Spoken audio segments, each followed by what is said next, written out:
காட்டில் இருந்த மந்திர மரம். பல ஆண்டுகளுக்கு முன்பு ஒரு அமைதியான கிராமத்தின் அருகில் ஒரு பெரிய மற்றும் மர்மமான காடு இருந்தது. அந்த காட்டின் உள்ளே ஒரு மந்திர மரம் இருப்பதாக மக்கள் கூறினர். அந்த மரம் நல்ல மனம் கொண்டவரின் ஒரு ஆசையை நிறைவேற்றும் சக்தி உடையது என்று சொல்லப்பட்டது. பலர் அந்த மரத்தை தேடி சென்றார்கள். ஆனால் யாரும் அதை கண்டுபிடிக்க முடியவில்லை.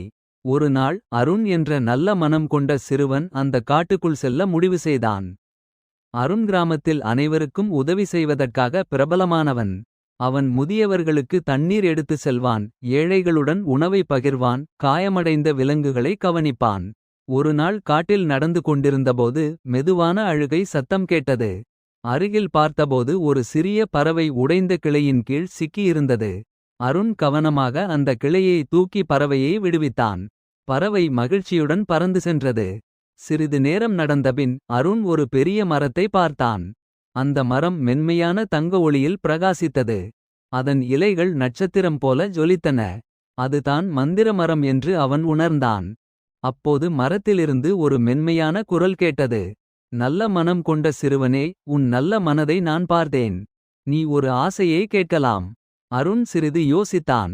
அவன் தங்கம் அல்லது செல்வம் கேட்கவில்லை. அவன் சொன்னான், என் கிராமத்தில் யாரும் பசியால் தவிக்காமல் இருக்க எப்போதும் போதுமான உணவும் தண்ணீரும் இருக்க வேண்டும். மந்திர மரம் மேலும் பிரகாசித்து சொன்னது. உன் ஆசை நல்ல மனதிலிருந்து வந்தது. அது நிறைவேறும். அந்த நாளிலிருந்து கிராமத்தின் நிலங்கள் வளமாகி பயிர்கள் நிறைய வளர்ந்தன. ஆறு எப்போதும் வற்றவில்லை. அனைவரும் மகிழ்ச்சியாக வாழ்ந்தார்கள். அருண் உண்மையான மந்திரம் நல்ல மனதில் இருப்பதை உணர்ந்தான். கதை நெறி: நல்ல மனம்தான் உலகிலேயே மிகப்பெரிய மந்திரம். இந்த மாதிரியான நல்ல கதைகளை கேட்க மினி ஸ்டோரீஸ் சேனல் சப்ஸ்கிரைப் பண்ணுங்க.